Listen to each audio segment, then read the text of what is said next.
Hello, everybody. This is Comic Mistakes. I'm Randy Gomez, and we're here to talk about comic book things. Not comic mistakes in particular today. I just want to talk about the opposite, in fact.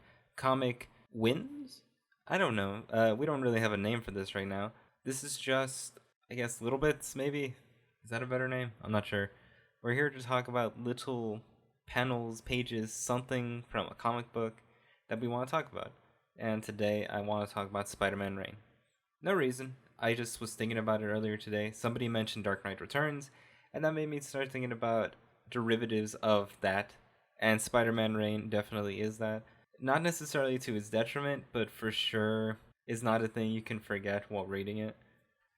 Now, it's kind of infamous at this point if you know this book. You know it because of a certain thing. Now, I would make the argument that it's not a bad book, it just has bad stuff in it. But the flip side to that is that there's also a bunch of good in this book that gets drowned out just by one panel, one page even. We're gonna ignore that right now because I want to talk about a page from the last issue that I really like. In fact, it's like a whole sequence. So, in Spider-Man Reign issue number 4, Spider-Man has now gotten his original costume back, and now he's ready to take on the Sinner Six, as they're called in this book. And I just really like the sequence where he just mows through the Sinister Six, a team that always caused trouble for him and was something that was a challenge. Now, unrestrained, he doesn't care. He just mows through them like nothing.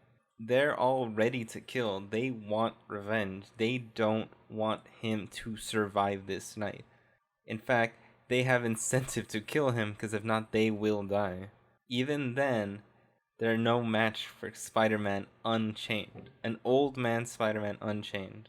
And it's even kind of eerie in a bit because the way he takes out Scorpion, for example, his original code of ethics is kind of out this window. You can see the mirroring of Dark Knight Returns in this and stuff like that, where old man Spider-Man at this point just doesn't care.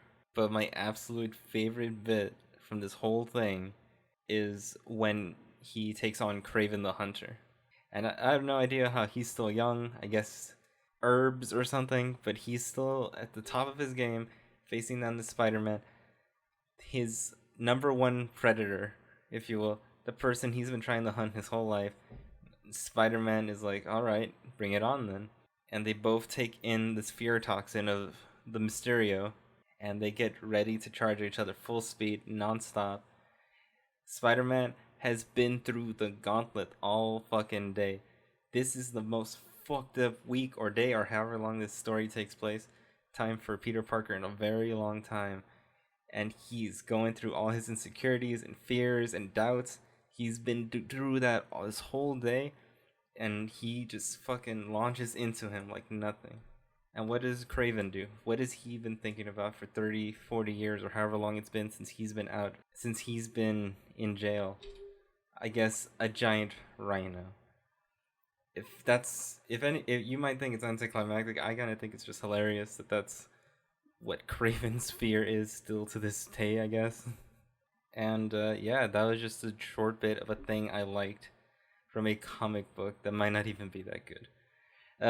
There's a lot to talk about in this book. I actually think it's pretty good. It's a little rough around the edges, but overall, I think it's actually a really good story. In fact, this issue has other stuff that I might talk about later just because it's even better than what I just talked about. Like Sandman's whole deal in this issue, it's great and it's just so sad. The point of view of his character is so terribly sad and I love it. But that again is for a different time. And then we can also talk about the flaws because even though I don't think too highly of the one flaw that everybody talks about, I still feel it has plenty of flaws that can be picked at. Anyway, thanks for listening. This was Comic Mistakes. We're on Instagram.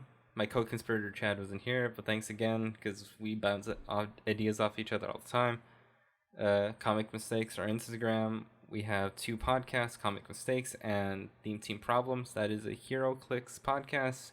If you like tabletop role-playing games based on comic books, you'll like that. Thanks for being here, and we'll see you again next time.